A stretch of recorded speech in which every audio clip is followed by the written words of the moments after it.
Tak toksin povzroča pri dojenčkih več škodljivih učinkov, a ne, med njimi so seveda bruhanje in pa driska. Starši, ki imajo doma zaloge mlečnih pripravkov, so zaskrbljeni. Ker so vsak dan novi odpoklici, si, kot pravijo, ne upajo uporabljati niti pripravkov, ki niso sporni. Ana Vidic-Kostevc.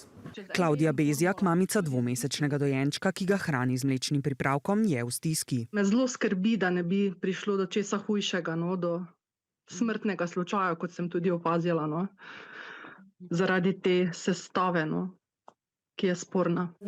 Tekom proizvodnje so nekatere formule prišle v stik z Bacilusom cereusom, se pravi, problem tukaj je eden od toksinov, pač te bakterije. Mama nam pokaže zalogo edine formule, ki sinu Stašu ustreza. 800-gramske, potem 400-gramske in 2200-gramske. Zaenkrat so ti datumi še niso sporni, ampak upam, da tako tudi ostane, čeprav sem v dvomih.